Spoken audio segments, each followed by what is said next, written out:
I want you to look at your current health routine. You count your macros. You track your steps.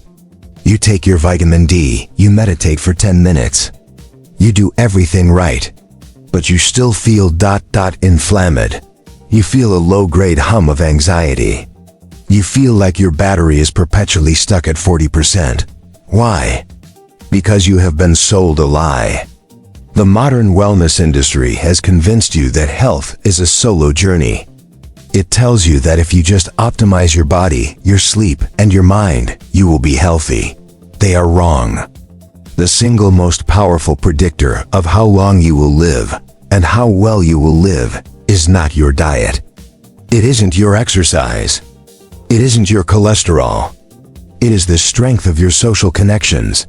We are in the middle of a loneliness epidemic. And this isn't just a feeling.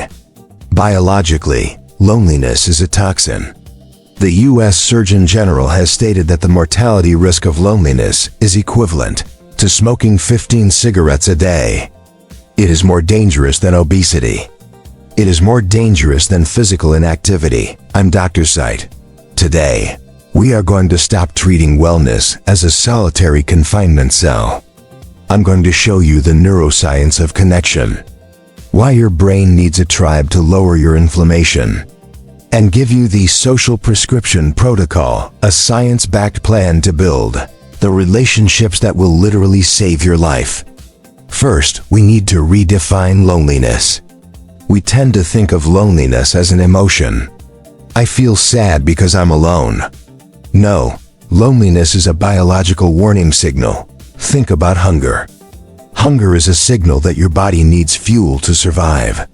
Think about thirst. Thirst is a signal that you need water to survive. Loneliness is a signal that you need a tribe to survive.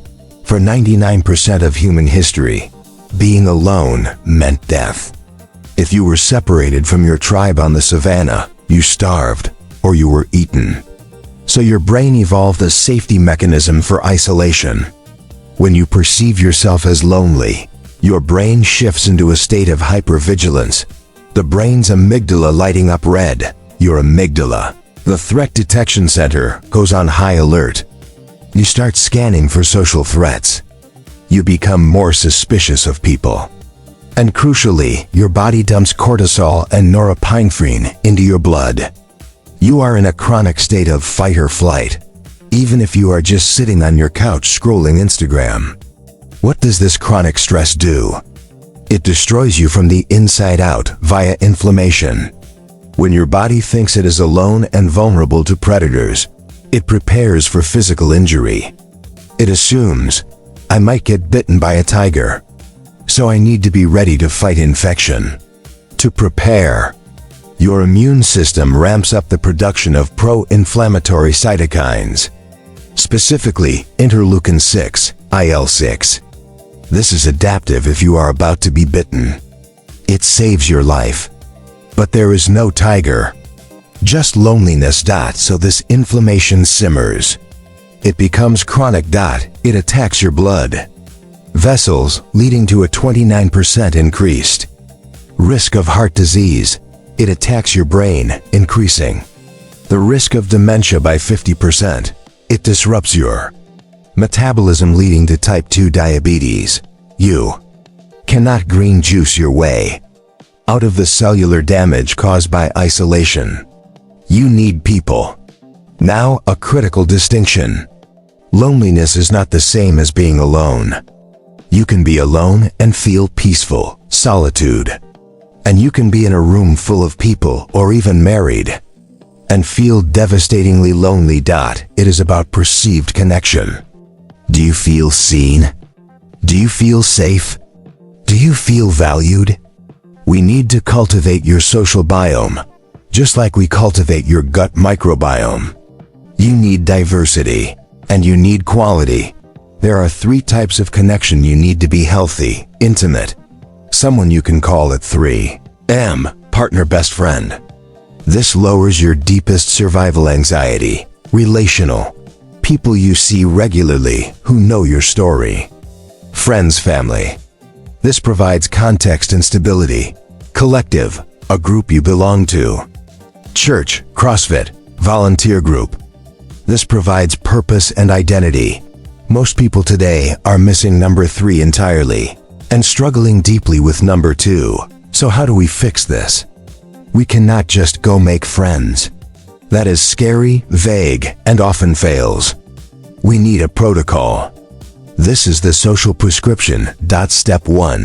The ritual over the random. The biggest mistake adults make is waiting for friendship to happen spontaneously. It won't. We rely on scheduling, which is friction. Let's grab coffee sometime usually means never. You need ritualized consistency. Don't say, we should hang out. Say, let's walk every Tuesday at 7 a.m. Say, let's have a family dinner every Sunday at 6 p.m. When you automate the connection, you remove the decision fatigue. Consistency builds trust. Trust lowers cortisol. Step 2. The shoulder-to-shoulder rule, for men especially. Face-to-face conversation, how are you feeling, can be intense. It requires vulnerability that many are not ready for. If you want a bond, do it shoulder-to-shoulder. Walk together. Build something together. Play a game together. Cook together. When you focus on a shared task, the pressure drops. The connection, syncing, happens naturally through shared attention. This is how men have bonded for millennia. You don't need a 3-hour dinner to get the health benefits. You can get a dose of connection in 30 seconds. Research calls this a micro moment of resonance. The barista making your coffee. The cashier at the grocery store. The neighbor walking their dog. The technique. Make eye contact. Smile. Ask a genuine question. How's your shift going? Listen to the answer. In that brief moment, something magical happens biologically. Your vagus nerve, specifically the ventral vagus, activates. It acts as a brake on your stress response. You release oxytocin, the bonding hormone. You signal to your nervous system, I am in the tribe. I am safe. Do this 3 times a day. It is a supplement for your nervous system. Finally, the glue that makes connection real. Vulnerability. We think we need to be impressive to be loved. We think we need to be perfect, successful, and put together. In reality, perfection creates distance. Imperfection creates bridges. This is known in psychology as the pratfall effect.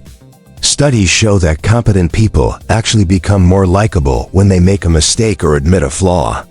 Why? Because it signals safety. It signals that you are not a threat. Instead of saying, I'm fine, say honestly, I'm feeling a bit burned out today. Instead of hiding your new hobby, share it even if you're bad at it. When you drop the mask, you give the other person permission to drop theirs. That is where the deep healing connection lives. That is where the cortisol finally drops.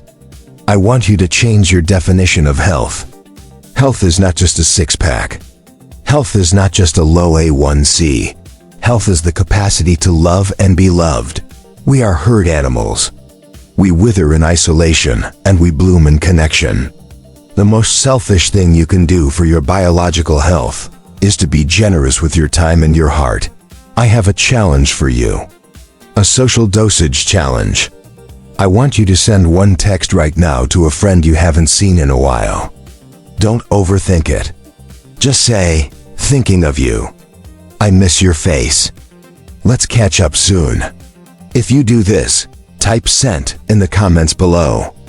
Let's see how many connections we can reignite today. Hit the like button if you are ready to prioritize your tribe over your treadmill. Subscribe for more science that puts the human back in human optimization. On Dr. Site. Connect deep. Be well.